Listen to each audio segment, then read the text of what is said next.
오늘은요 키테째입니다. 키테째. 키테째 읽어보자. 키테째. 자, 키는 뭐냐면요, 네가 뭐뭐 한다면 이런 뜻이고요. 예. 태째가 나왔어요. 태째, 그죠? 뭐뭐 한다면의 태째. 데이트가 앞에 나왔으니까 이거 몇 인칭이에요? 2인칭이죠. 2인칭. 그렇죠? 2인칭. 예. 그러니까 네가 앞에 나왔으니까 미완료죠. 그죠? 미완료죠. 예. 앞에 오면 미완료, 뒤에 오면 완료. 예. 그러니까 네가 뭘 해야 한다는 거죠. 그죠? 뭐 해야 된다는 거예요? 째해야 한다는 거야. 네가 째해야 되는데, 그러니까 앞에 키가 있으니까 네가 째하면, 째가 뭔지는 모르겠어요. 그죠? 째가 뭔지는 알 수 없죠. 예. 근데 전체적인 문법의 흐름을 보면 네가 째하면은 네가 뭐 한다면, 이 째가 뭐냐? 야짜. 네가 나간다면 나가다. 그래서 키테째 하면 네가 나간다면 이런 뜻이에요. 네가 나간다면. 자, 나간다. 그럼 오늘 본문에 보니까, 성경의 본문에 보니까 무엇을 위해서 나가는가가 중요하겠죠. 그죠?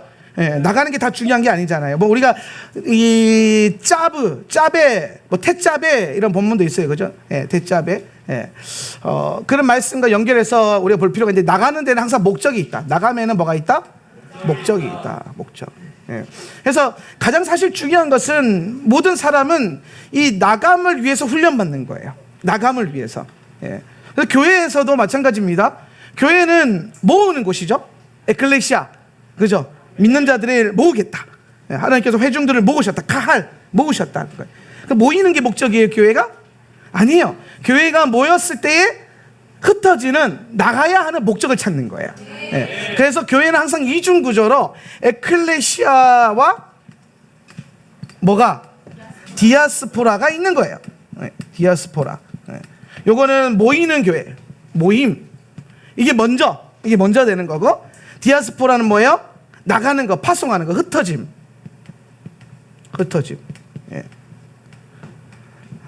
그래서 모이는 걸 하나님이 불러 모으신 데는 반드시 뭐에 대한 목적이 있다? 디아스포라에 대한 목적이 있기 때문에 여기에 불러 모으신 거라는 거예요. 자, 그러면 이렇게 생각해 볼 수 있는 거예요. 교회에 하나님께서 우리를 불러 모으셨는데, 그러니까 여러분, 교회는 다니는 장소가 아니에요. 물론 다닐 수 있어요. 다니는 교회 성도 여러분도 있을 겁니다. 근데 제가 그런 말 했죠. 그 모이는 것을 넘어서 소집되는 교회가 되어야 된다. 할렐루야. 동의하십니까? 그러니까 하나님의 나팔 소리가 울려 퍼질 때에, 나팔 소리의 가장 중요한 기능은 뭐냐면은, 나팔이 뭐 하는 용도예요? 나팔은 신호잖아요. 신호. 광야에서 걸어갈 때에 갈지 말지, 어디로 모일지, 어떻게 모일지, 어떻게 갈지를 신호를 주는 게 나팔이란 말이에요. 그러면 오늘 하나님께서 나팔을 부셨단 말이에요. 모여라, 빠밤 하고 부르셨어요. 그러면 그 소리를 듣고 모이는 사람들이 누구라? 하나님의 백성들인 거예요. 그래서 이건 가장 중요한 성도들은요, 하나님의 백성들은 뭐가 발달이 돼야 되냐면, 보이는 게 아니라 듣는 게 발달이 돼야 돼요. 그러니까 보는 시스템이 아니라 무슨 시스템? 듣는 시스템. 믿음이 보는 것부터 납니까? 아니요. 믿음은 들음에서 나는 거야.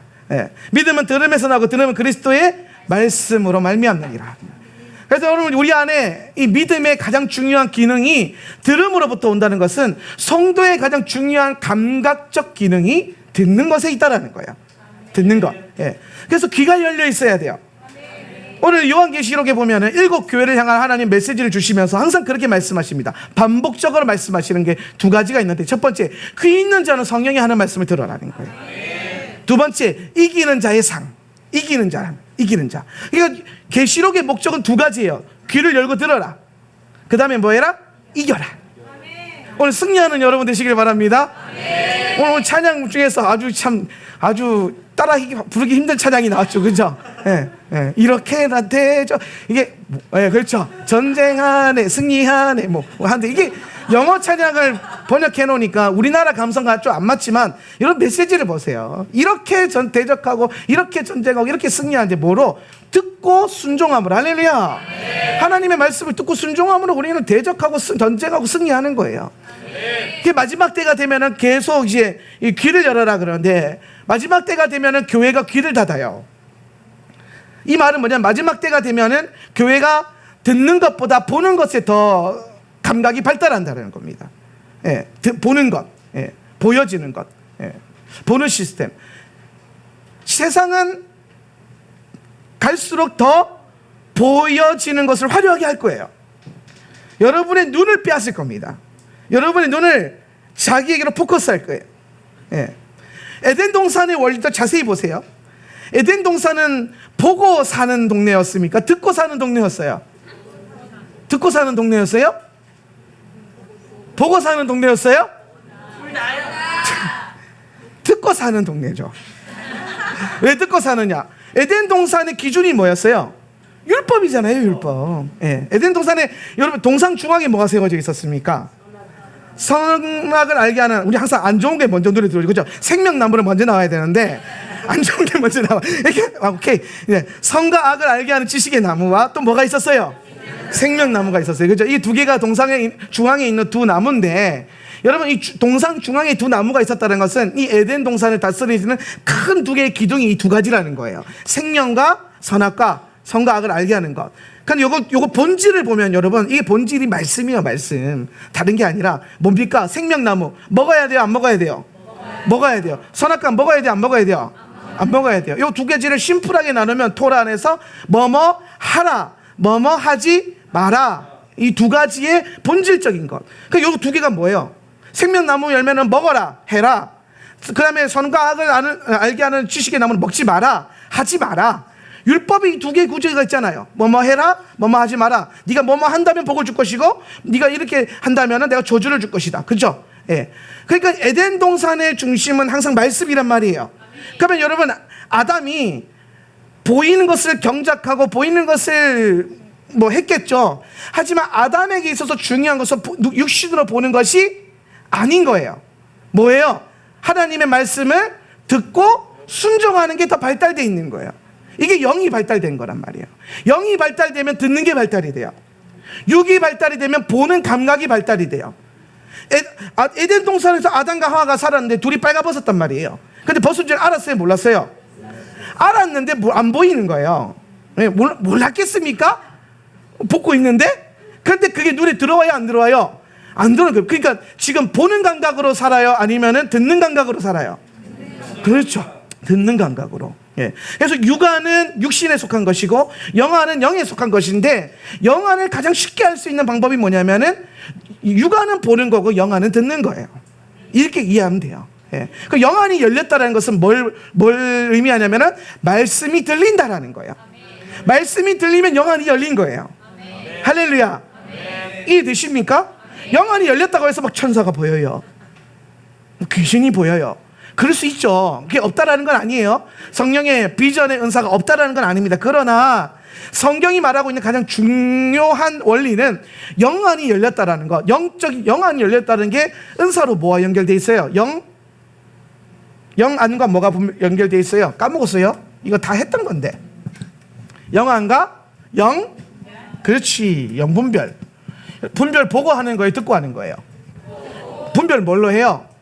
말씀은 보는 거에 듣는 거예요. 듣는 거잖아요. 그러니까 다 영안과 영분별 이게 다 뭐와 속해 있다? 쉐마와 속해 있는 거예요. 쉐마와 속해 있는 거예요. 듣는 거예요. 듣는 거. 들으라 이스라엘아. 이게 왜 우리에게 가장 중요한 가치인가? 제가 하루에 5번 시간 맞춰놓고 왜 쉐마 기도를 하는가? 듣는 게 발달이 돼야 하나님 말씀 자꾸 들으려고 하고 순종하려고 해야 우리 안에 뭐가 가동이 된다? 영이 가동이 되고 뭐가 안 보인다?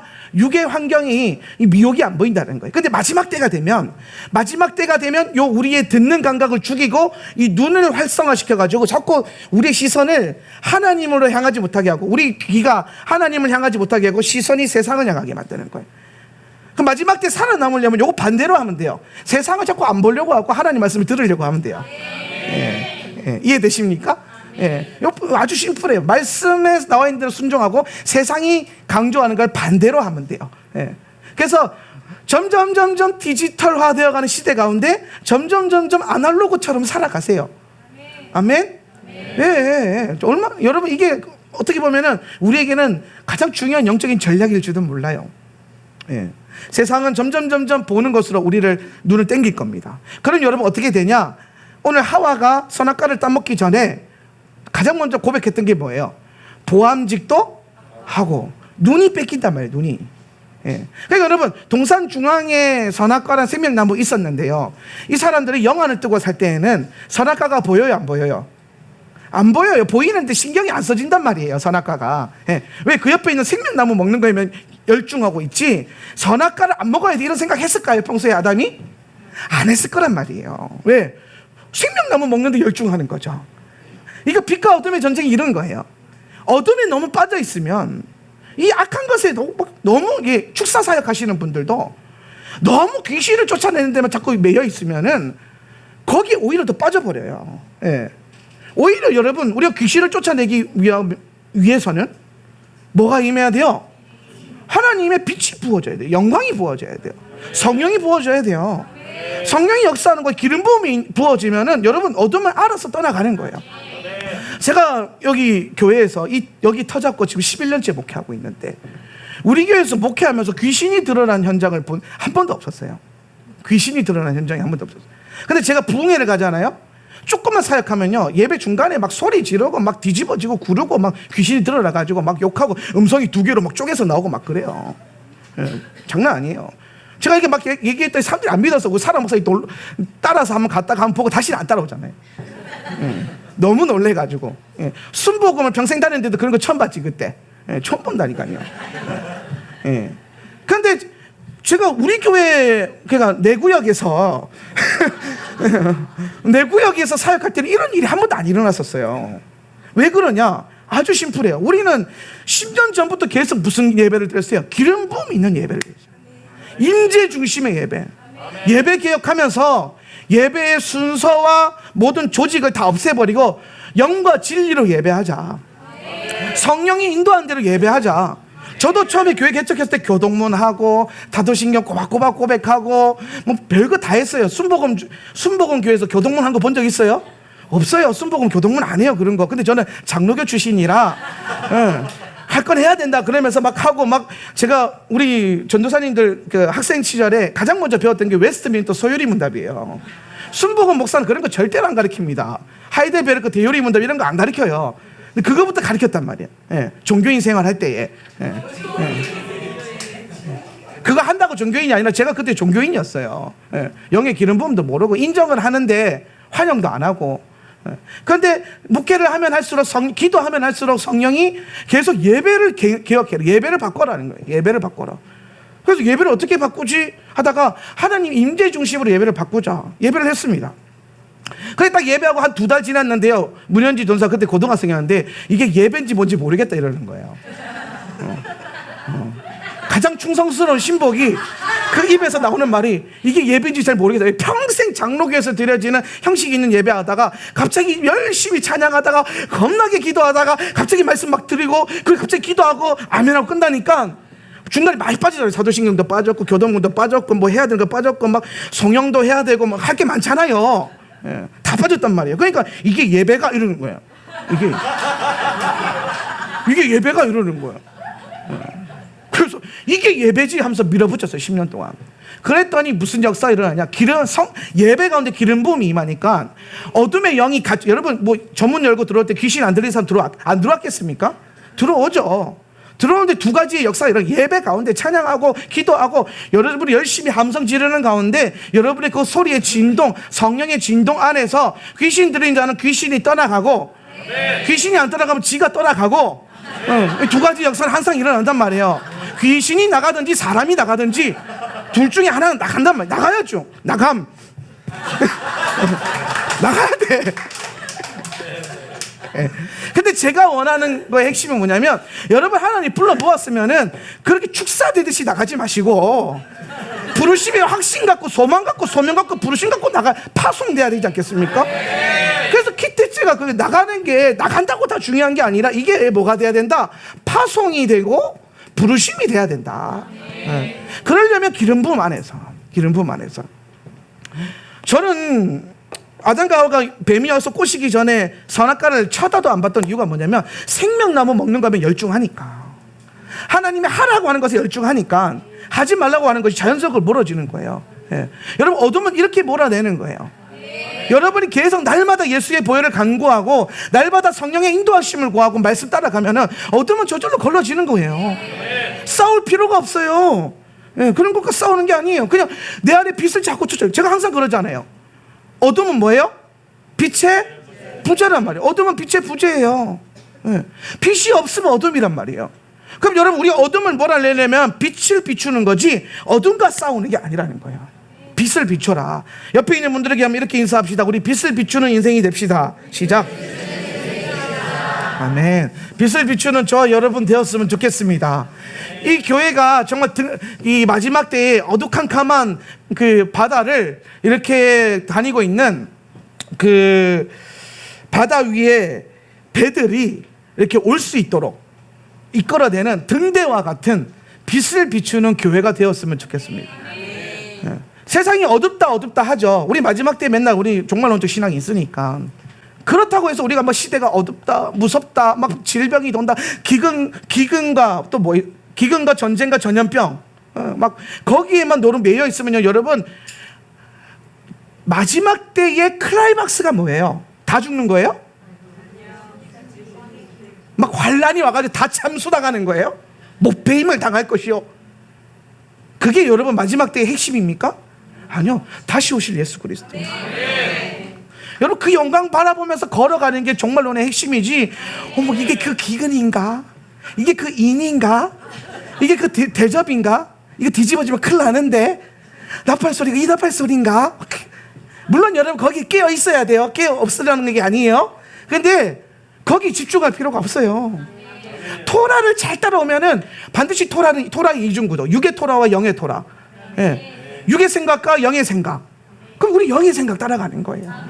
빛을 쫓아가는 거예요. 지금 마지막 때에 대한 분명한 그림과 설계도와 청사진이 안 그려지면 앞으로 향후 5년 바라보는 7년, 이 시즌 안에 급변하는 시대가 올 것인데, 여러분, 코로나가 그 급변한 시장의 신호탄이에요. 우리 그런 말이에요. 포스트 코로나 시대. 코로나 이전과 코로나 이후로 시대가 바뀔 것이다. 삶의 라이프 스타일이 바뀔 것이고, 생각이 바뀔 것이고, 환경이 바뀔 것이다. 여러분, 영계도 바뀌어요. 이게 여러분, 전염병은 항상 하나님의 신호탄이었거든요. 하나님의 심판의 도구였고, 아니 성경대로 가르쳤더니 막 코로나를 심판의 도구라 했다고 막 뭐락하고 막, 이 성경대로 못 가르치는 시대가 온 거예요. 그렇게 정말 떳떳하게 설교한 목사님들이 좀 다 욕먹고 있잖아요. 이해할 수가 없어요. 성경 읽으라고요, 성경. 이상한 안위주의 빠져있지 말고. 그럼 여러분, 그 가운데 이게 목적은 아니다라는 거죠. 제가 항상 그래요. 코로나 때 두려워하지 말라 그랬죠. 그죠?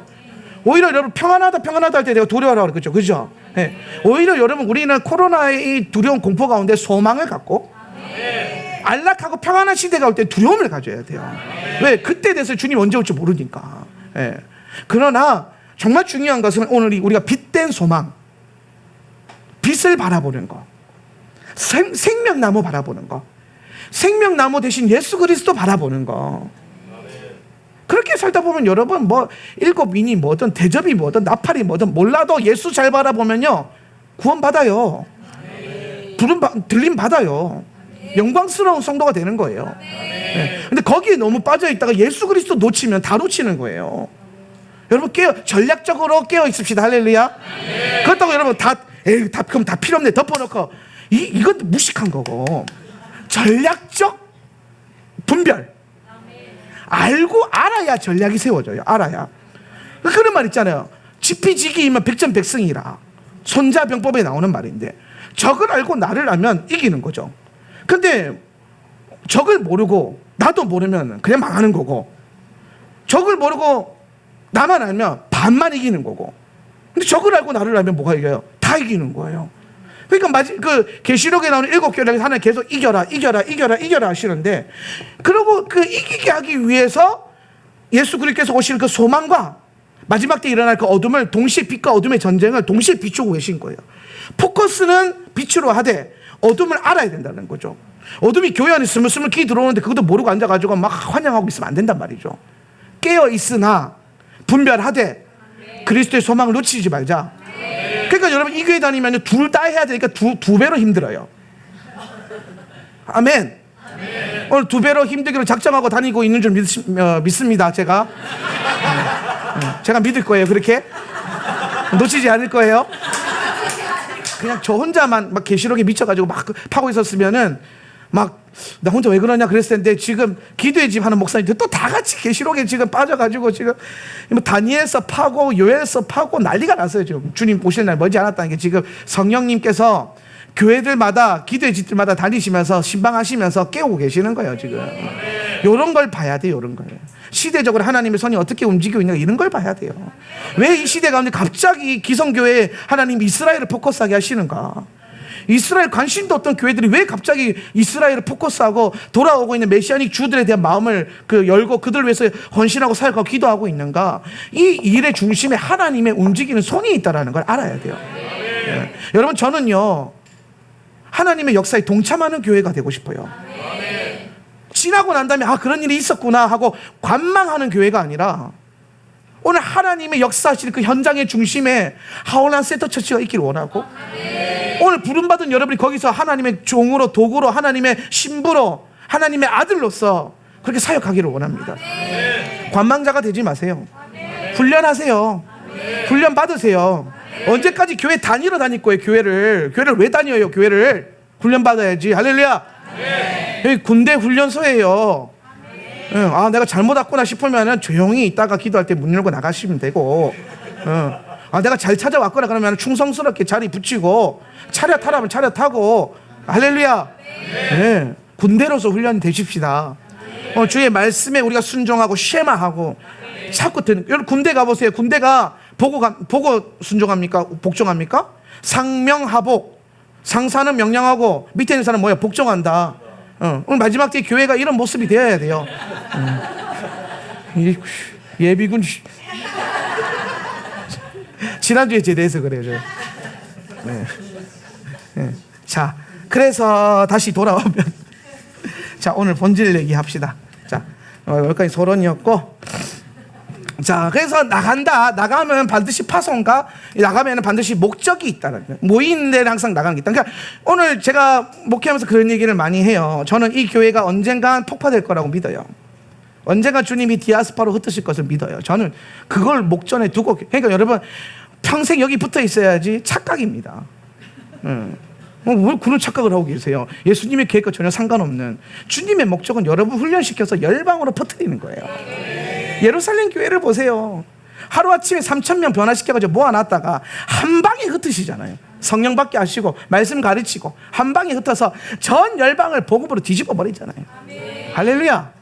오늘 하울란 센터 처치 하나님께서 모으셨는데 하나님께서 허락하시는 때까지 죽어라 모여서 모이기에 힘쓰고 모이기를 피하는 자들 따라가지 말고 죽어라 기도하고, 그리고 주님이 이제 흩어져라 폭파시켜라 할 때 성령의 붐 해가지고 빵 하면은 각자 하울란 센터치 민들레시아처럼 그 생명의 씨를 품고 여러분에게 주어진 그 삶의 자리, 나라, 환경, 도시에 들어가서 여러분 스스로 한 사람 한 사람이 예수 그리스도의 제자 되시고 하울란 센터 처치가 되면 되는 거예요. 네. 저도 그걸 위해서 준비하고 있어요. 네. 저도 그러면 그때 저는 그때 목회를 못 하잖아요. 목회 안 하고 뭐 하지? 벌써부터 그거 준비하고 있어요. 할렐루야. 감이 안 오시나 봐요. 네. 설마 제가 항상 그러죠. 여러분 아시죠? 제 설교 역사를 보면은 설마 했던 게 그대로 성취됐던 걸 다 저도 까먹고 있었던 거 여러분 막 찾아내고 그랬잖아요. 그죠? 말하는 대로 이루어지이다. 네. 왜냐? 이게 마지막 때의 그림이에요. 주님은 그렇게 주님의 신부들을 준비시키실 거예요. 그래서 제가 여러분 그냥 모여서 예배 때우는 성도들 못 만드는 거예요. 모여서 예배 드렸다, 은혜 받았다, 내 문제 해결 받았다, 뭐 치유 받았다, 여기서 끝이 아니라니까요. 구원 받았다. 구원 왜 받았는데요? 구원 왜 받았어요? 하나님 이 땅에 여러분 겨우 죽음에서 건져가지고 천국에 옮기려고 이 땅에 여러분을 보내셨을까요? 아니요. 사명이 있어서 보내신 거예요. 여러분을 구원하신 데는 주님의 사명과 부르심의 목적이 있기 때문에 그 부르심과 은사는 후회하심이 없기 때문에 오늘 여러분 이 땅에 파송하신 거고 여러분을 찾으신 거고 건지신 거란 말이에요. 그럼 여러분 내 구원 지키고 내 천국 이거 하라고 주신 게 아니라니까요. 사명 감당하라고 주신 거지. 사명 감당해야 돼요. 예. 그러니까 여러분 우리는 설렁설렁 교회 다니면서 설렁설렁 때우는 예배 못한다 이 말이죠. 못해요. 예. 주님 오실 때 부끄러워가지고 얼굴 못 드는 그런 인생 되지 맙시다. 뭐 그렇게 될 수도 있겠죠. 그런 분들도 있겠죠. 뭐 근데 그게 우리 부르심은 아니에요. 그런 교회들도 있겠죠. 근데 그게 우리 교회는 아니라고.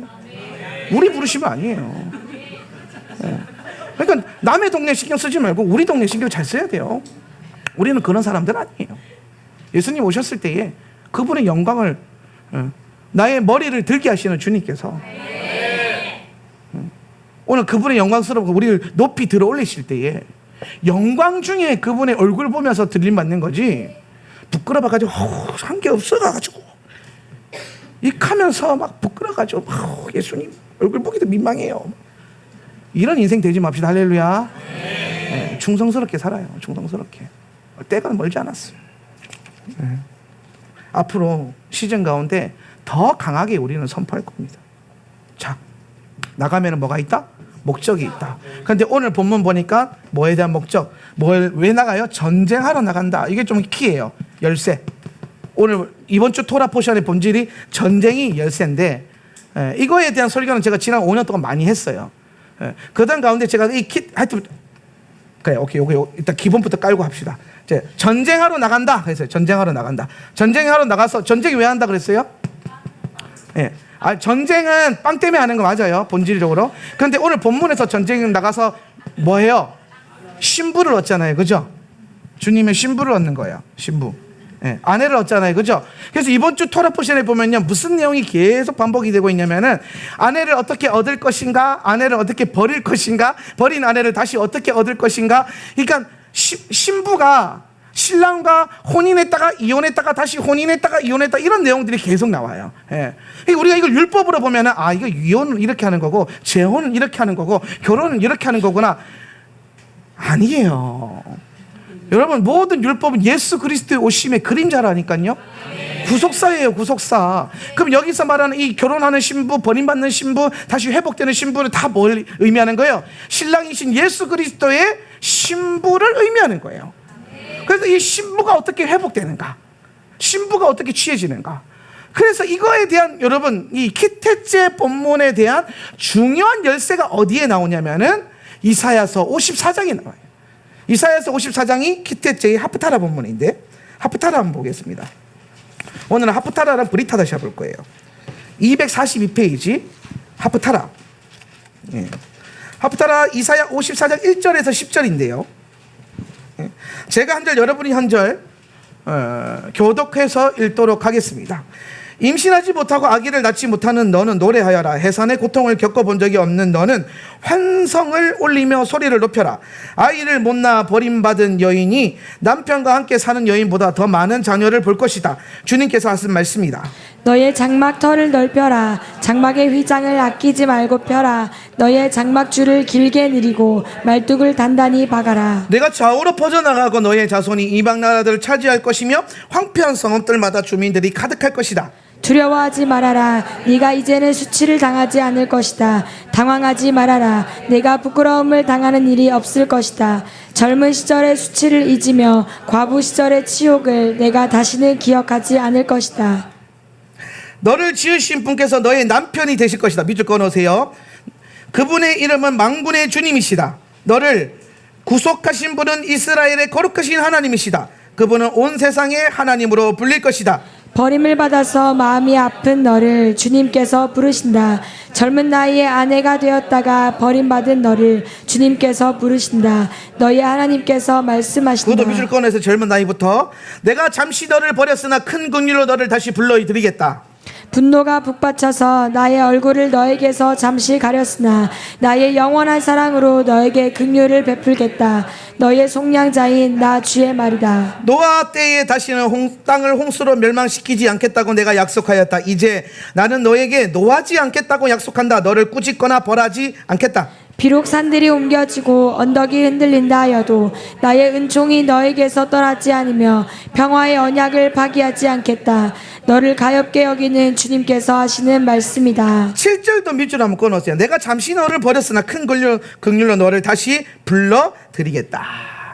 자, 이사야 보면요, 이사야 54장 참 놀라운 성경인데, 이사야는 구약에 있는 복음이라 불릴 정도로 이 구속사에 대한 놀라운 계시가 있는데, 여러분 오늘 지금 전체적으로 지금 이 신랑이 누구라 그랬어요? 남편이 누구라 그랬어요? 만군의 주님이라 그랬죠. 5절에 만군의 주님이시고 이분은 온 세상에 하나님을 불러일으킬 것이다. 여러분, 만군의 주님이라는 이름이 가장 많이 언급되면서 보편적으로 나오는 성경이 요한계시록이에요. 여호와 제바옷, 그렇죠? 만군의 여호와. 예수와께서 이 땅에 군대 장관으로 다시 오실 것. 그래서 오셔서 그분이 초림하셨을 때는 어린 양으로 오시지만 재림하실 때는 왕으로 오신단 말이에요. 그죠? 예. 그래서 온 세상의 왕으로 오신다. 요 얘기를 지금 담고 있는 거예요. 그런데 여러분, 이 고대 랍비들이요, 이 이사야 54장과 자기들의 정체성을 분명히 하면서 뭐라고 하냐면은 자기 이스라엘이 주님의 신부다 이렇게 얘기를 합니다. 이스라엘이 주님의 신부다. 그러니까 여러분 잘 보세요. 사실 이사야 54장은 교회를 향한 말씀은 아니에요. 이사야 54장의 전체적인 내용은 버림받았다가 다시 불러들이는, 오늘 이번 주 토라 포션처럼 버림받았다가 다시 회복되는 신부에 대한 이야기예요. 버림받았다가 회복되는 신부. 그럼 여러분, 누가 버림받았다가 회복됩니까? 이스라엘이죠. 이스라엘이 신랑이신 예수 그리스도께서 이 땅에 오셨을 때에 그분의 초림은, 이것부터 해야 되나? 그럼 이거 보세요. 자, 예수님의 초림은 온 열방을 본다면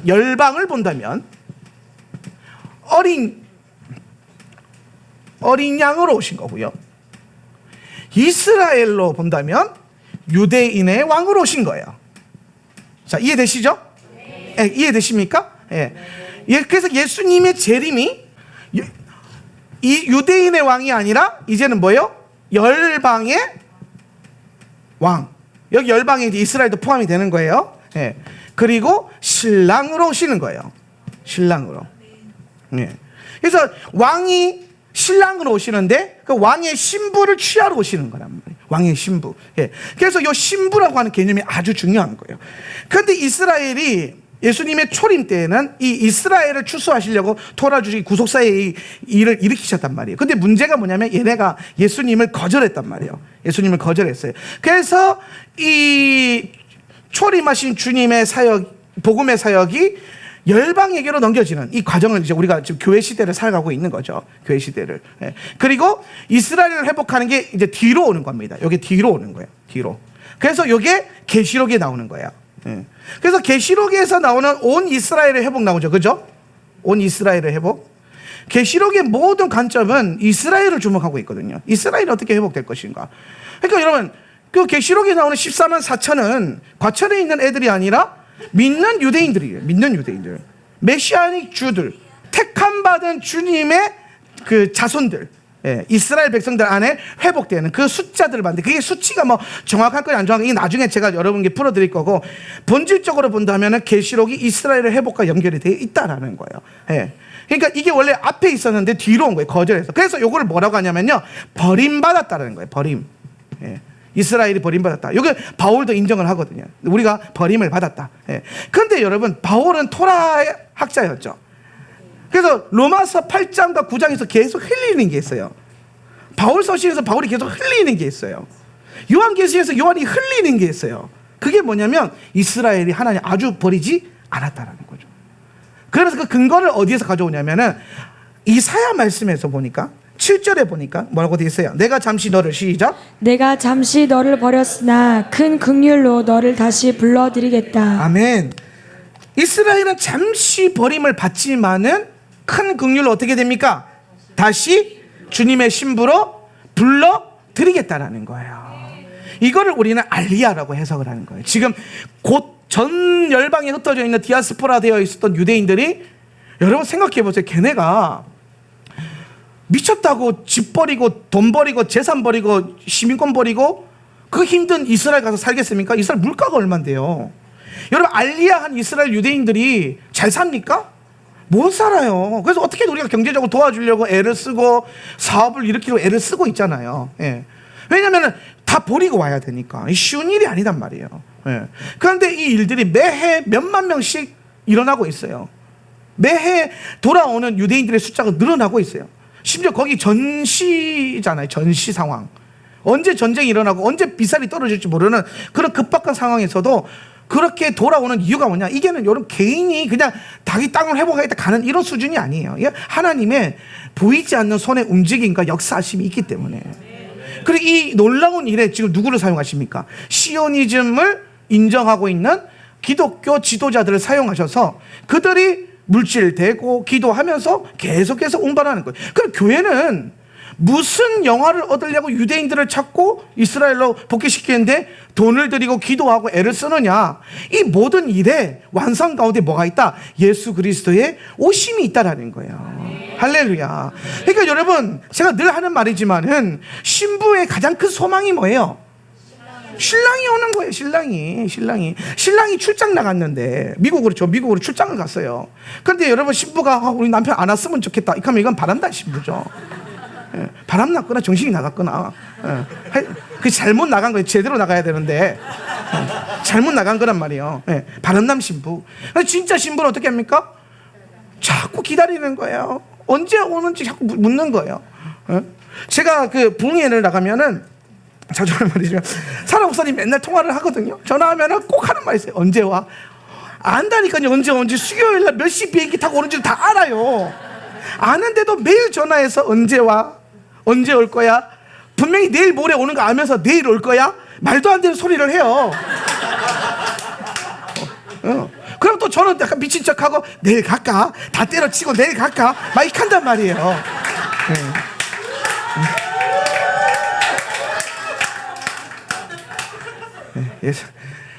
네. 까먹었잖아요. 그러니까 이게 정상적인 신랑과 신부는 이렇게 사는 거예요. 할렐루야. 네. 그런데 여러분 생각해보세요. 교회가 신부라며요. 신랑이 출장 가셨어요. 승천하시고 2000년 동안 출장 가셨어. 그럼 여러분 2000년이나 기다려서 빨리 오시도록 기도해야 될 거 아닙니까? 네. 근데 신랑이 우리에게 조건을 달아놓은 게 뭐냐? 여러분 예수님의 재림은 조건적이거든요. 네. 온 족속에게 복음이 전해지고 만물이 회복이 되고 그리고 또 뭡니까? 이스라엘이 돌아오고 이 모든 일에 예수님의 재림의 조건이 다다닥 잘리잖아요. 그럼 여러분 신부가 신랑 보고 싶으면은 뭐에 열심을 내야겠어요? 신랑이 오는 길을 닦아야 될 거 아닙니까? 신랑이 오고 싶어서 문 앞에 서 있는데 길이 안 열려서 못 오신다면 길이 안 열려서 이때를 기다리시는 거예요. 이때를. 그래서 오늘 주님께서 주님의 신부대 깨어있는 교회를 사용하셔서 그 길을 예비하는 거예요. 오늘 세례 요한과 같은 세례 요한이 무슨 사역했습니까? 주님이 오실 길을 예비하는 거예요. 주님의 길을 예비하는 거죠. 여러분 예수님이 길을 몰라서 요한이 길을 안내를 했을까요? 아니에요. 주님의 계획 안에서 왕의 대로를 닦아내는 자들이 필요한 거고, 오늘 마지막 때에 이 세례 요한과 같은 교회, 세례 요한과 같은 신부들을 그 부르심이 있는 교회와 성도들을 모으실 거라는 거죠. 그래서 그들이 모여서 뭐 하냐? 오늘 주님의 신부들을 회복시키는 거예요.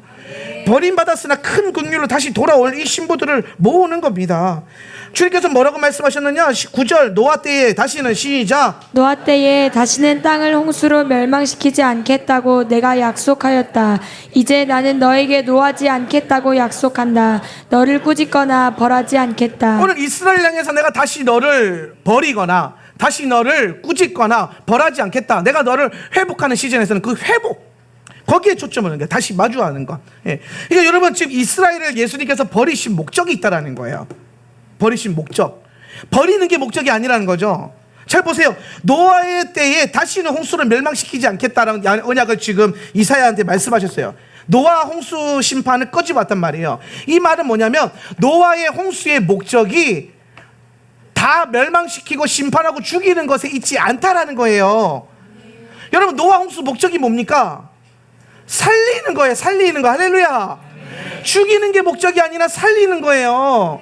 다 죽을 것 같으니까, 다 썩어서 영벌에 들어갈 것 같으니까 살리겠다는 거. 살리겠다고. 오늘 여러분 믿는 우리에게 고난이 오고 환난이 오고 핍박이 오는 이유가 뭡니까? 여러분 마음에 안 들어서 그런 거예요? 아니에요. 살리겠다고. 할렐루야. 오늘 여러분 고난의 때에 그것이 복인 이유는 뭐냐면, 그것으로 말미암아 우리가 더 기도하게 되고 더 예수님 붙들게 되면서 우리가 더 살아나지 않겠습니까? 아멘. 오늘 여러분 주님의 그 신실하심 앞에, 그분의 그 신실하심을 신뢰함으로, 믿고 의지함으로 따라가는 거예요. 오늘 이스라엘에게도 동일하게 말하는 거예요. 내가 이스라엘을 버리는 게 목적이 아니라는 거예요. 홍수 심판 자체가 목적이 아닌 것처럼 이스라엘을 버리는 것도 목적이 아니라 이스라엘을 어떻게 하는 것, 돌아오게 하는 게 목적이라는 거예요. 마치 여러분 아가서가 기억나지 않습니까? 오늘 우리가 아가서를 배울 때에 오늘 주님의 신부가 4단계에 걸쳐서 성장을 하게 되는데, 그 중간중간에 중요한 시점에마다 한 신랑이신 주님께서 행하셨던 일이 뭐예요? 신부 앞에서 자신의 임재를 거두는 거예요. 자신을 감추었어요. 신랑이 숨어버렸단 말이에요. 신부에게서. 왜 숨습니까? 신부가 신랑이 함께하는 것이 얼마나 큰 감격임을 깨닫게 하기 위해서. 예. 오늘 신랑이 와서 내 신부야 일어나 함께 가자 그랬더니 신부가 뭐라 그래요? 여기가 좋사오니 파이틈 은밀한 것이 좋아요. 난 나가기 싫어요. 그 가다가 어떻게 돼요? 눈 떴더니 주님이 없어요. 그랬더니 여러분 신부가 머리 풀어 헤치면서 난리가 나서 성 밖을 돌아다니면서 막 내 신랑 찾겠다고 막 울고 불고 콧물 짜고 난리가 나는 거예요. 예. 그러면서 신랑 보자마자 손목에 딱 잡고 또 놓지 않을 거예요. 예? 그리고 친정집을 데리고 들어가잖아요. 아가서에서. 기억나시죠? 오늘 여러분 주님의 목적은, 여러분 항상 신부들에게 뭐라고, 일어나 함께 가자, 나랑 같이 가자. 근데 신부들은 항상 뭐가 있냐면은 이 바이든 은밀한 곳, 제가 그 뭐냐, 안전지대, 아가서 강의도 그랬잖아요. 우리는 항상 보면은 이 미성숙한 신부들, 성숙한 신부와 미성숙한 신부가 있는데, 그 차이가 뭐냐? 미성숙한 신부는 안전지대에서 안 나오려고 그래요. 안전지대에서. 그게 좋거든요. 안전하단 말이죠. 그러니까 젖먹이시나 엘샤다이의 하나님의 그 젖줄 앞에서 안 나오는. 근데 여러분 주님이 왜 젖을 주십니까? 자라라고, 크라고. 여러분 엄마가 애기한테 젖을 왜 물려요? 키우려고, 성장시키려고. 그래서 여러분 다 큰 알을, 막 저는 언제 같은 알을 젖먹입니까? 다 컸는데 컸으면 뭐 해야 돼? 젖을 떼야죠. 젖 떼고 뭐 먹어요? 그 다음부터 밥 먹는 거죠. 왜? 아담 자손은 밥이라고 외쳐야 되니까 밥을 먹어야 돼요. 밥 먹을 줄 알아야 되고 씹어 먹을 줄 알고. 그러면 장성한 큰 용사가 되면 그때부터 뭐 합니까? 나가서 싸우고 전쟁하고. 네. 그런데 여러분 교회를 10년 다니고 20년 다녀도 엘샤다이 하나님밖에 몰라. 젖줄밖에 몰라. 그러니까 맨날 찾는 하나님 앞에 하나님의 의를 이루는 기도를 하지 않고 맨날 주시옵소서 하면서 막 뭐 떨어지면 마치 애기가 막 배고프면 울고, 똥 싸면 울고, 아프면 울고, 막 짜증내는 것처럼 그렇게 기도하지 않습니까? 그렇게 신앙생활을 해왔잖아요, 우리가 지금까지. 근데 그렇게 하지 말자는 거예요. 미성숙한 신부, 어린 신부가 되지 말자는 거죠. 오늘 주님이 왜 젖을 먹이십니까? 성장시키려고. 근데 성장에는요 항상 성장통이 있잖아요.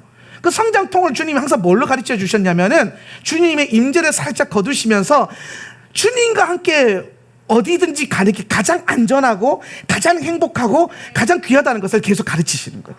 이게 아가서의 여정이란 말이에요. 아가서의 여정. 그러니까 우리는 여기가 좋사온 일을 못하는 거예요. 변화산 사건 보세요. 변화산 사건. 변화산에서 너무 좋으니까 베드로가, 항상 베드로 형님은 열정이 충만하시잖아요. 내가 여기다가 막 모세를 위하여, 엘리야를 위하여, 주님 당신을 위하여 장막을 짓고 집도 짓고 내 집도 짓고 여기서 삽시다. 그때 예수님 말하니까 내려가자.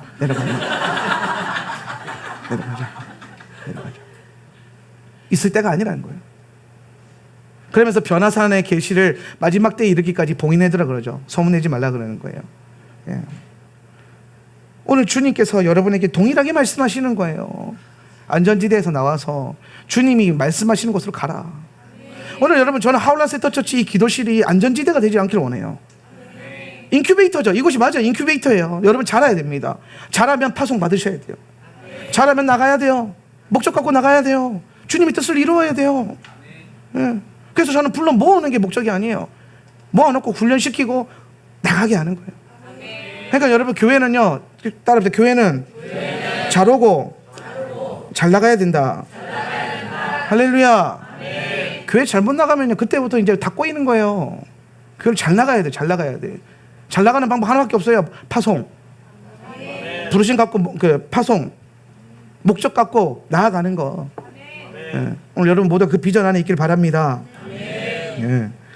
그러니까 주님께서 이제는 내가 너를 다시는 감추지도 않는, 그러니까 감추면은 목적이 있고 버리는 데는 목적이 있다라는 거예요. 뭡니까? 성장시키겠다. 돌아오게 하겠다. 오늘 이스라엘을 잠시 버리신 주님의 이 말씀의 핵심 뭐냐? 내가 너를 다시 버렸으나, 내가 너를 잠시 버렸으나 큰 긍휼로 너를 다시 불러일으키겠다. 지금 이 일, 이 이사야 54장 7절의 말씀이 지금 여러분 눈앞에서 펼쳐지고 있지 않습니까? 지금 이 시대를 잘 보셔야 돼요. 주님께서 큰 긍휼로 다시 흩어져 있었던 주님의 신부들을 불러 모으고 계신 거예요. 할렐루야. 그래서 오늘 이번 주간의 핵심은 뭐냐? 이 신부들이 어떻게 단장되어지는가? 어떻게 모이는가? 이게 가장 중요한 거죠. 신부가, 우리 주님의 목적은 신부들을 취하는 겁니다. 그럼 이 신부는 누구냐? 고대 랍비들은 이스라엘이 신부라 그랬어요. 이스라엘이. 맞아요. 이스라엘 신부죠. 예. 근데 주님은 뭐라고 말씀하시면 이스라엘 플러스 누구? 이방인. 그죠? 이스라엘 플러스 누구요? 이방인. 이방인. 이방인. 그래서 선민 사상 때문에 여기에 담이 있었다 그랬어요. 그죠? 에베소서 2장에 보면, 에베소서 2장 어디를 찾냐면은 15절. 에베소서 2장 15절 한번 읽어봅시다. 여러 가지 조문으로 시작. 여러 가지 조문으로 된 계명의 율법을 폐하셨습니다. 그분은 이 둘을 자기 안에서 하나의 새 사람으로 만들어서 평화를 이루시고. 아멘. 법조문으로, 이게 개역 개정에 보면 법조문으로 된 계명을 율법을 폐하셨으니 이는 이 둘로 자기 안에서 한 새 사람을 지어. 이 둘로, 그래서 이 둘로, 그렇죠? 여기서 이 둘이 누구예요? 이스라엘 유대인과 이방인을 말하는 거예요. 이 둘이 원수란 말이에요. 원수. 근데 이 원수된 거를 뭐예요? 주님께서 화평케 하시고 이 둘로 뭘 만들었냐? 이제는 이 유대인도 아니고 이방인도 없다라는 거예요. 요거 두 개 하나로 해가지고 에하드 해가지고 한 새 사람을 만들겠다. 이게 하나님 예수님의 놀라운 비전이에요. 한 새 사람. 예, 한 새 사람. 여러분, 그래서 이 한 새 사람이 뭐야? 그래서 제가 주석 몇 개를 찾아봤어요. 주석 몇 개 찾았는데 독일 성서공에 보니까, 독일 성서공의 주석에 보니까 이 한 세 사람을 뭐라고 표현했냐면요, 제3의 아담이다. 제3의 아담. 제가 좋아하는 무디 성경 주석에 가니까 뭐라고 되어 있냐? 새로운 인류다. 새로운 인류다. 뉘앙스가 딱 드러나죠. 그죠? 그러니까 여러분, 나누어진 것을 하나로 만들었는데 이게 이전에도 없었고 지금도 전혀 새로운 것이라는 거예요. 전혀 새로운 것. 예. 여러분의 개념, 여러분의 상상에서부터 전혀 새로운 것들. 근데 열쇠는 있어요. 열쇠는 뭐냐면 요거야. 하나, 연합, 에하드 되는 거. 에하드 되는 거. 하나로 만드는 거. 하나가 남게 하는 거. 그러니까 뭐 유대인이, 이방인이, 열방이, 교회니, 이스라엘이니 이런 게 없어진다는 거예요. 이게 아니라 이 두 개가 하나가 돼서 한 세 사람, 원유맨의 비전. 그럼 여러분, 요 원유맨이 뭐냐? 요게 주님의 신부예요. 요게 신부란 말이에요. 요게 교회가 주님의 신부라고 그랬잖아요. 그죠? 그 교회가 여러분 초대교회를 의미하는 건데, 이 사도들의 글이 쓰여질 때는 초대교회 안에 80%의 유대인과 20%의 이방인이 한 몸을 이루고 있었잖아요. 예. 근데 이게 점점 이제 그 시대가 흘러오면서 이방인이 80%가 되고 유대인이 20%가 되는 안타까운 역사가 일어난 거죠. 뭐 안타까운 거니까 그거는. 그런데 여러분, 지금의 교회 안에 보면, 지금 우리 교회만 보더라도, 예. 여기 유대인이 있어요? 없잖아요. 유대인이 없어요. 예. 그냥 여러분 표면적으로 보더라도 지금 우리 교회인데 신부인데 뭐가 부족해요. 뭐가 부족합니까? 유대인이 없어요. 한 몸을 못 이루고 있어요. 하나됨이 없어요.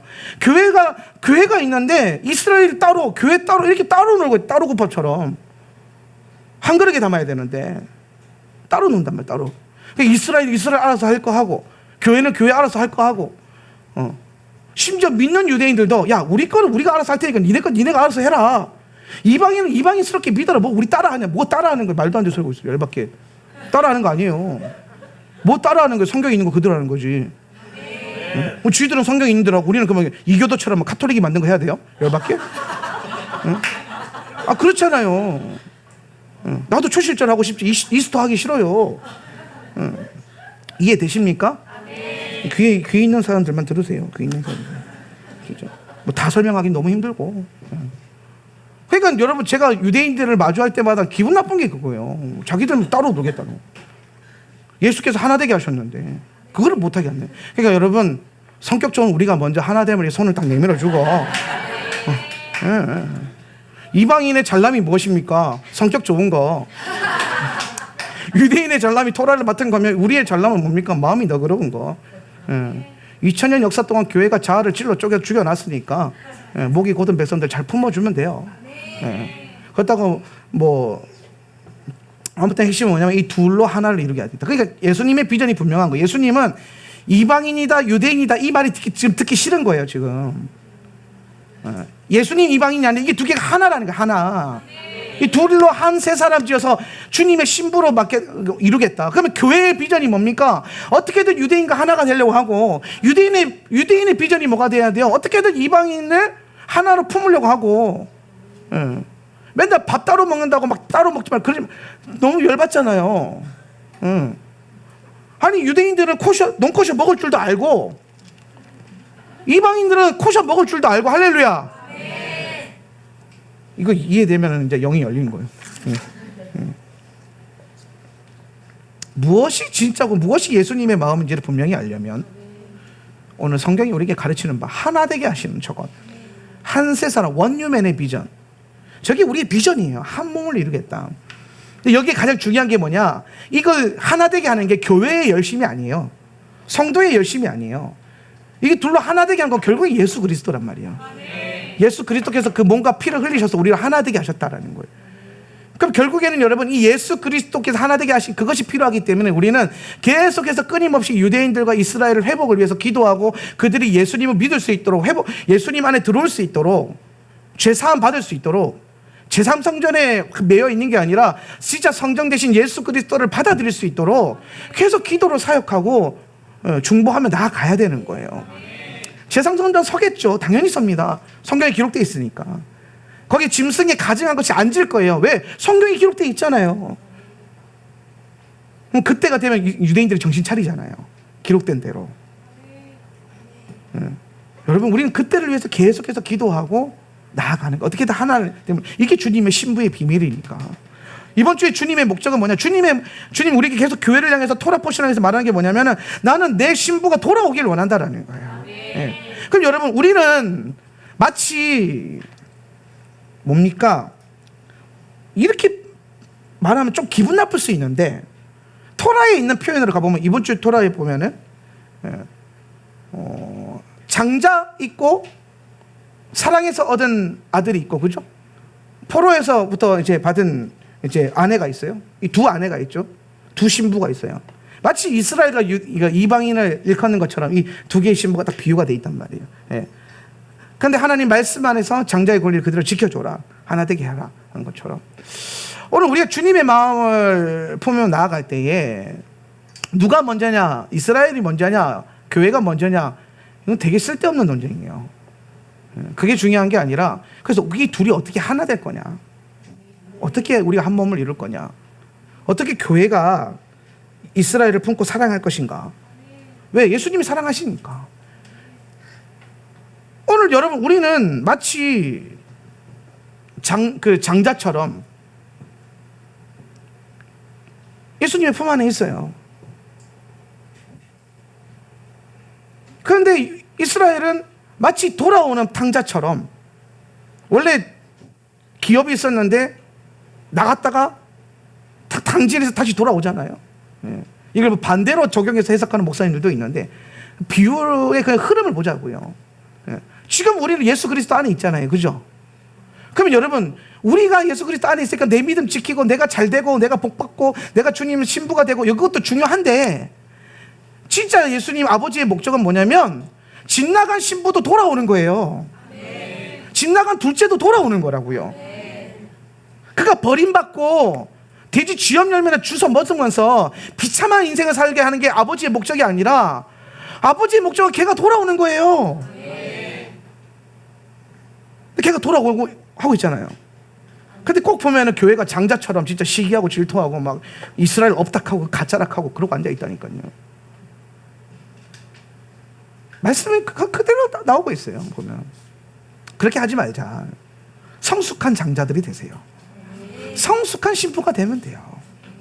오늘 아버지께서 달려나가서 그 돌아온 아들을 끌어안을 때에 같이 끌어안으면 얼마나 드라마틱하겠어요. 아버지께서 안으실 때 옆에서 같이 평생을 따라왔던 그 장자가 같이 이렇게 안아주면 얼마나 이게 애하드 된 한 집안이 되겠습니다. 근데 둘째 돌아오자마자 분란이 일어나잖아요. 막 아버지 나한테 해준 게 뭐 있어요? 하면서 막 나한테 소라도 잡아줘, 돼지 새끼라도 잡아줘봐 하면서 막 분란이 일어나는데, 이게 마치 오늘날 교회 같아요. 돌아오고 있는데 거기에 막 신학적 교리와 논쟁으로 막 분란을 일으켜가지고 막 인정 한다 하고 안 한다 하고 유업이 있다 하고 없다 하고, 아버지의 마음은 관심이 없어요. 주님의 마음이 어디에 있는지 관심이 없어요. 교회가 어떻게든 뭐 자기 권리 찾으려고만 애를 써요. 저는 여러분, 교회와 우리의 인생이 드라마틱한 해피엔딩이 있었으면 좋겠어요. 아버지의 마음을 더 알았으면 좋겠어요. 잠시 버리는 것에는 목적이 있는 거예요. 신명기 몇 장이야? 28장인가 29장. 내가 잠시 너를 30장이구나. 잠시 얼굴을 가리겠다. 잠시 가리겠다는 거야. 잠시. 그러나 다시 열리는 거죠. 그분의 얼굴이 허락이 되는 거예요. 오늘 이스라엘에게 가리워진 시즌이 끝났어요. 이스라엘이 감추어져 있던 시즌이 끝났다고요. 1948년도, 1967년도가 흘러오면서 가리워진 시즌이 아니라 이제는 감추어진 문들이 드러나는 문이 되고, 감추어진 얼굴이 드러나고, 오늘 버림받은 신부가 돌아오는 그 여정 가운데 우리가 걷고 있는 거예요.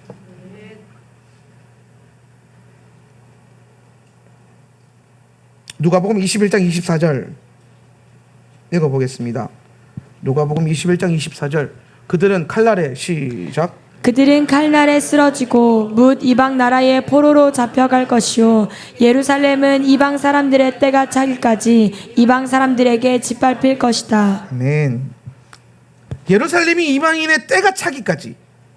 그러니까 예루살렘이 황폐화되고 예루살렘이 사라지고 예루살렘이 이방 사람들의 발에 짓밟혀 있는 시즌은 누구를 위함이냐면 이방인들을 위해서라는 거예요. 이방인의 때가 있기 때문에, 이방인에게 주어져 있는 은혜의 때가 있기 때문에. 근데 여러분, 이 때는요 차기까지 분량이 있다라는 거예요. 이방인의 충만한 수가 돌아오기까지. 기억나십니까? 말씀? 오늘 주님의 목적은 이방인의 때와 은혜의 때와 이방인의 충만한 수가 돌아오는 주님의 마음의 분량이 있어요. 그 충만함이.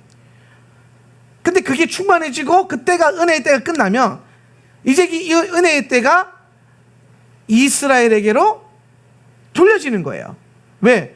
이방인의 때가 찼으니까. 그러면 그 증거가 뭐냐? 예루살렘이 더 이상 이방인의 발에 안 밟히면 돼요. 예루살렘의 소유권이 이방인이 아니게 된다는 거죠.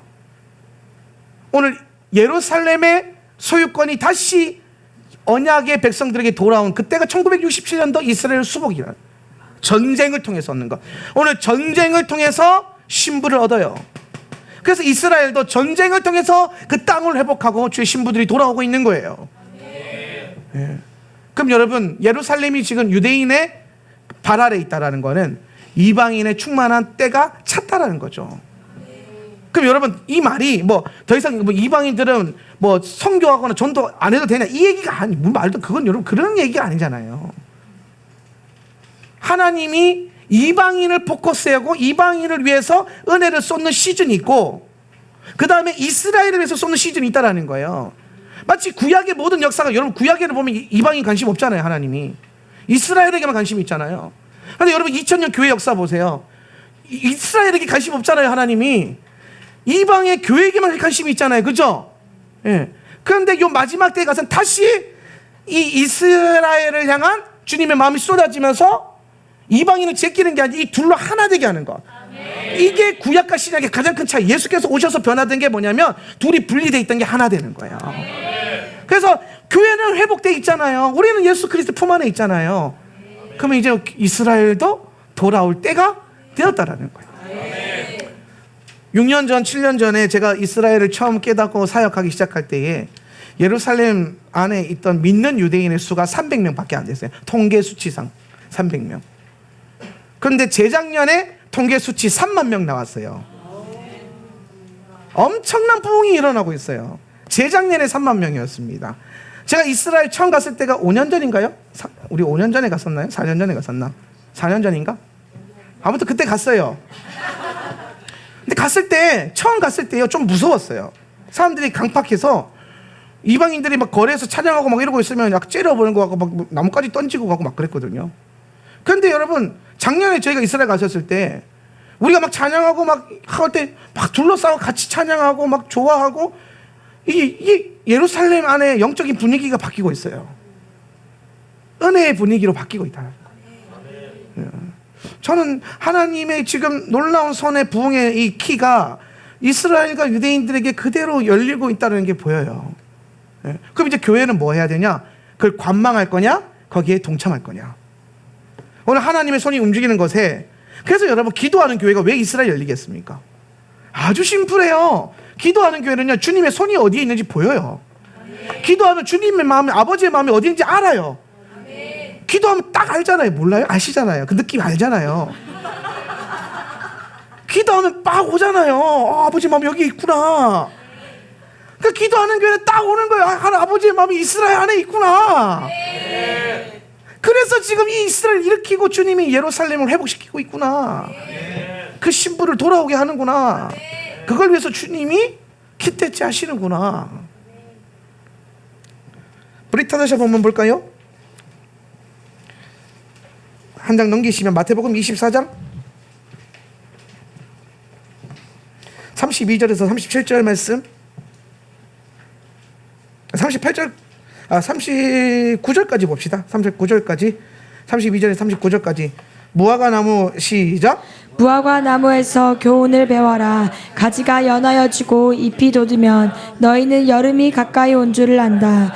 이와 같이 너희도 이 모든 일을 보거든 인자가 문 앞에 가까이 온 줄을 알아라. 내가 진정으로 너희에게 말한다. 이 세대가 끝나기 전에 이 모든 일이 다 일어날 것이다. 하늘과 땅은 없어질지라도 나의 말은 결코 없어지지 않을 것이다. 그러나 그날과 그 시각은 아무도 모른다. 하늘의 천사도 모르고 아들도 모르고 오직 아버지만이 아신다. 노아의 때와 같이 이 인자가 올 때에도 그러할 것이다.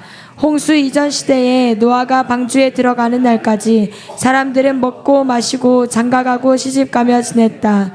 홍수가 나서 그들을 모두 휩쓸어 가기까지 그들은 아무것도 알지 못하였다. 인자가 올 때에도 그러할 것이다. 자, 무화과나무 비유 교훈도 이스라엘 회복과 연결되어 있어요. 그렇죠? 성경에 여러분 무화과 나무는 다 이스라엘을 상징하는 나무예요. 이스라엘이 예수님에 의해서 저주받잖아요. 열매를 못 맺어서. 그게 파괴거든요. 파괴를 못 맺어서 저주받는데 그게 베다니, 베데스다, 베다니, 테나.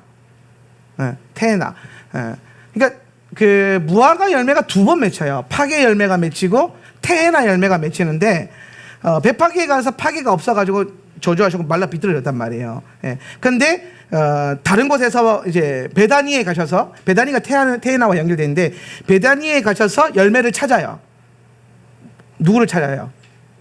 베다니에서 뭐 찾아? 베다니 유명한 거 하나 있잖아요. 마리아. 베다니의 마리아. 예. 베파게에 가서 파게 못 찾고 저주하고 베다니에 가서 마리아 찾아서 그 열매를 취하시는 거예요. 예, 장사됨을 취하는 거죠. 예. 이게 그래서 사실 첫 번째는 열매 못 맺고 두 번째 열매를 맺었다. 늦은 열매를 맺었다. 그래서 여기서 보면은 예수 그리스도의 복음이 첫 열매인 이스라엘이 아니라 두 번째 열매인 이방인에게 먼저 간다라는 게 베다니의 마리아와 요 베다니 테에나 파게 사건, 배파게 사건으로 이게 연결이 되는 거예요. 이게 두 개가. 예. 그래서 무화과는 이게 이스라엘을 상징하는 거고, 포도나무는 교회를 상징하는 거고, 뭐 이렇게 볼 수 있겠죠. 예. 그럼 이제 여러분 무화과 나무가 교훈을 배워라 그랬는데 이 무화과 나무의 교훈이 뭐냐면은 가지가 연하여지고 잎이 돋으면 이게 새잎이 나면, 예. 이 무화과 나무가 연하여졌다. 나무가 부드러워졌다라는 거예요. 거기에 잎이 돋았다. 새잎이 돋았다. 새잎.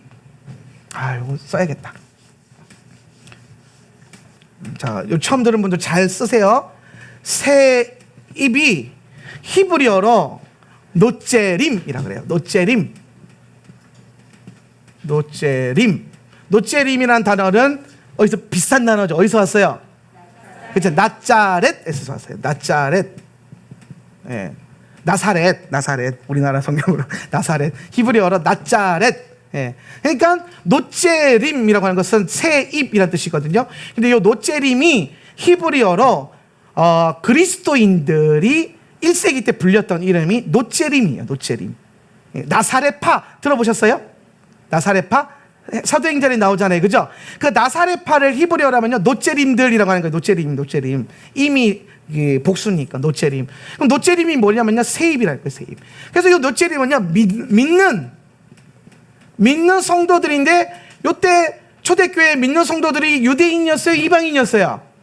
유대인이었잖아요. 사도행전 15장 이전까지는 유대인만 예수 믿어요. 꼭 기억하고 계세요. 알겠죠? 안디옥 교회 가고 예루살렘 총회 일어나고 난 다음에 이방인들에게 이제 본격적으로 복음을 전하고 회복되는 시즌이 오는 거예요. 그래서 사도들과 뭐 여러 흩어진 유대인들이 사도행전 11장에 보면은 흩어져서 구브로와 어디 가가지고 유대인에게만 복음을 전하니라 그러잖아요. 유대인에게만.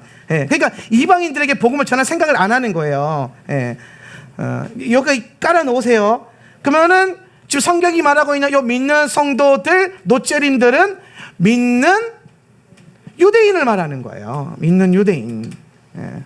그래서 복음서에 나오는 모든 비유와 가르침은 하나님 나라와 이스라엘에 연결되어 있는 거예요. 왜? 예수님이 이 땅에 오신 그 정체성. 요한복음 19장 19절 20절. 요한복음 19장 19절 20절. 한번 읽어봅시다. 빌라도는 시작. 빌라도는 또한 명패도 써서 십자가에 붙였다. 그 명패에는 유대인의 왕 나사렛 사람 예수라고 썼다. 예수께서 십자가에 달리신 곳은 도성에서 가까우므로 많은 유대 사람이 이 명패를 읽었다. 그것은 히브리 말과 로마 말과 그리스 말로 적혀 있었다. 자, 예수께서 십자가에 달려서 돌아가실 때에 그분의 명패, 그분이 죽으신 정체성이죠. 그 정체성이 뭐라고 써있냐? 히브리 말과 로마 말과 헬라 말로 뭐라고 써있습니까? 유대인의 왕 나사렛 예수라고 써있는 거예요. 유대인의 왕 나사렛 예수. 예. 예수님은 이 땅에 만왕의 왕으로 죽으셨어요? 유대인의 왕으로 죽으셨어요? 성경 있는 그대로 보세요. 유대인의 왕으로 죽으셨어요. 그래 만왕의 왕으로 오시는 거고. 예. 초림에서니까 재림에서니까 분명하게 개념을 잡으셔야 돼. 예. 그래서 유대인의 왕으로 죽으셨단 말이에요. 예. 그럼 그 예수님의 저 죽으심의 목적은 뭐냐면은 요 노제림들이 피어나는 거예요. 무화과 나무가 부드러워져서. 여러분, 무화과 나무가 연하여지고 잎이 돋는다 그러잖아요. 그죠? 무화과 나무가 부드러워지는 게 먼저예요. 그러면은 지금 요 잎이 나기 전에 무화과 나무가 딱딱하다는 거잖아요. 그죠? 곧다라는 거예요. 그래서 유대인들의 별명이 뭐예요? 목이 곧은 백성 아닙니까? 목이 곧은 백성, 딱딱한 백성. 예. 목이 곧았다라는 건 뭐예요? 예수님 앞에서 목을 빳빳하게 들고 있다라는 거예요. 여러분 앞에 예수님 계시다고 생각해 보세요. 여러분 어떻게 할 것 같아요? 경배하지 않겠습니까? 엎드려서? 빳빳하게 예수님이 이러고 있을 거예요? 아니잖아요. 예수님 앞에 우리 엎드릴까요? 이게 예배 부드러워지. 여러분 이미 부드러워져 있는 거예요. 부드러워져 있죠. 근데 유대인들은 그게 안 됐다라는 거예요. 예수님이 지나가는데도 예수님은 못 알아봐요. 목이 딱 곧아가지고 막 누군데 예수님이래 뭔데? 그러고 가버리는 거예요. 그렇게 목이 곧아가지고. 근데 그런 현상이 없어질 거라는 거예요. 이 말은 뭐냐? 부드러워질 거라는 건 뭐냐면 유대인들이 이스라엘이 예수님 앞에 절하고 경배하고 엎드리기 시작할 거다. 이 일들이 일어날 거다라는 거예요. 네, 그 일들이 일어날 거다. 믿는 유대인들이 일어날 것이다. 근데 여기서 중요한 건 뭐냐? 지도자들. 유대의 지도자들. 예수님을 못 박았던 율법학자들과 서기관들과 제사장과 지도자들. 사실 예수님 시대 때 백성들, 일반 평민들이 예수님 잘 따라왔어요. 문제는 권력자들이었죠. 유대 권력자들, 지도자들. 그런데 여러분 지금 이스라엘 회복되고 난 다음에 유대인들에게 복음이 전하면서 심지어 제사장 가문까지 예수님을 믿는 역사가 일어났죠. 예. 코엔 대학교 총장이 가이 코엔이라고 박사가 계신데 이분이 아론의 157대 손인가 그래요. 족보가 달라요 우리랑. 우리 저는 해봤자만 한 명에 몇 대 손 있는데 그 양반들은 막 아론의 157대 손. 그분 책에 써있다. 자기 뭐 아론의 제사장 가문의 157대 손. 이게 혈통이 아론 핏줄이 제사장 핏줄. 근데 이분이 예수를 믿어요. 그래서 코엔 대학교에서 메시아닉 그 주들을 가리키고 그 메시아닉 랍비들을 메시아닉 목사들을 키우고 있어요. 이분이. 예. 이미 그 제사장 돌아왔죠. 서기관 뭐라 그랬어요? 제가 율법학자들이라고 그랬죠, 그죠? 예. 오랄 로버츠 대학교도 그렇고 히브리대는 아니고 또 어디더라? 미국 쪽에 있는 많은 대학교에 가면 랍비인데 예수님을 믿는 랍비들이 있어요. 율법학자들인데 예수님을 믿고 율법을 가르치는 분들이 계세요. 율법학자 돌아왔죠, 그죠? 이제 뭐만 돌아오면 돼요? 나라 지도자들. 이 부드러운 일들. 이거 지금 이 나무가 부드러워지고 있잖아요. 그러면서 노재림들이 막 일어나고 있잖아요. 예. 요 시즌에 잎이 돋아나기 시작하면, 부흥이 일어나면, 유대인들 안에 복음의 부흥이 일어나면 너희는 여름이 가까운 줄 안다. 예. 여름이 가까웠다는 걸 알아야 된다. 마지막 때라는 거예요. 마지막 때. 여름이 마지막 계절이니까. 33절에 이와 같이 너희도 이 모든 일을 보거든. 이런 일들을 보면 인자가 문 앞에 가까이 온 줄 알아라. 예수님이 오실 때가 곧 멀지 않다는 거, 이걸 알아라는 거예요. 그러니까 여러분, 제가 이스라엘을 항상 가르치는 현장에서 첫 강의가 뭐냐면, 왜 이스라엘을 포커스하고 왜 유대인들을 포커스하고 예루살렘 형통에서 기도해야 되는가, 이 두 가지 원리가 있는데, 첫 번째가 뭐냐, 마지막 때에 대한 가장 중요한 지표가 이스라엘의 변화와 유대인들의 회복이에요. 이게 가장 이걸 통해서 우리가 예수님이 오신 것을 우리가 감각적으로 깨어 알 수 있다라는 겁니다. 예. 많은 사람들이 그래요. 아유, 그거는 뭐 상징 아닙니까? 비유 아닙니까? 그런 사람들이 있을까 하면 35절에 이 말이 있는 것 같아요. 하늘과 시작. 하늘과 땅은 없어질지라도 나의 말은 결코 없어지지 않을 것이다.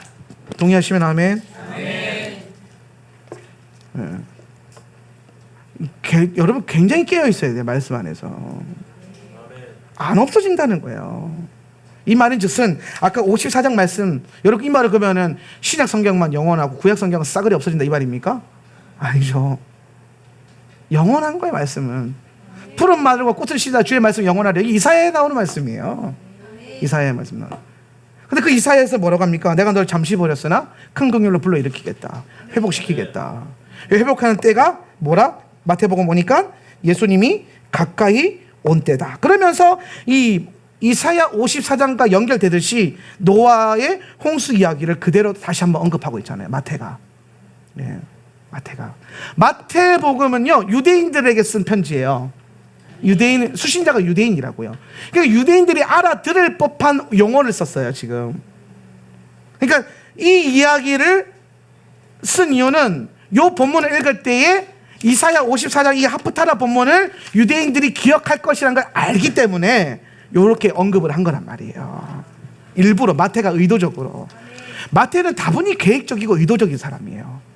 마태가 복음을 굉장히 의도적으로 써요. 족보에서 14대를 어거지로 끼워 맞춰서 끄는 것도 그래요. 약간 억지거든요. 왜냐하면 한 사람은 중복되거든요. 같은 사람인데 이름이 다른 인물이 하나 있어요. 그 족보에 보면은. 그러면서 겨우 14를 맞췄단 말이에요. 왜 14를 맞췄습니까? 다윗의 자손이신 예수 그리스도를 증명하려고. 의도적인 거예요. 계속해서 유대인들에게 깨워서 말씀 보라고. 네 눈앞에 있는 예수가 우리가 그토록 기다려오던 메시아라는 거를 알게 하려고 말씀을 갖고 와서 계속 갖다 대는데, 이 유대인들이 뭐라고 하냐면, 야, 뭐 우리 랍비가 그렇게 안 가르쳤는데? 우리 회당에서 그렇게 배운 적 없는데? 이거 마치 지금 제가 이스라엘 가르치러 다니면 우리 목사님은 그렇게 안 가르치던데? 나는 신학교에서 그렇게 안 배웠는데? 이렇게 말하는 거랑 똑같은 느낌인 거예요. 성경 봐야 되는데. 그러니까 성경 있는 것들을 읽으면 무식하다 하고 위험하다 하고. 여러분, 성경을요, 랍비들이 가르쳐주는 해석으로, 신학자들이 가르쳐주는 해석으로 보는 게 제일 위험해요. 여러분, 성경은요, 주님이 누구나 읽으면 예수를 볼 수 있도록 주셨어요. 계시예요, 계시. 비밀이 아니라, 이게 뭐 다빈치 코드처럼 코드가 아니에요. 계시라고요, 계시. 많이 읽으면 장땡이에요. 많이 읽으면 열려요. 그러니까 성경은요, 다독이 핵심이에요. 많이 읽는 사람 못 따라가요. 목사님들도 성경 많이 안 읽으면 못 따라가요. 신학으로 뭐 바르트가 어쩌고 저쩌고 뭐 불투만이 어쩌고 저쩌고 안 돼요. 성경 많이 읽는 성도들이 성경 구절 막 갖다 대면요 끝나요.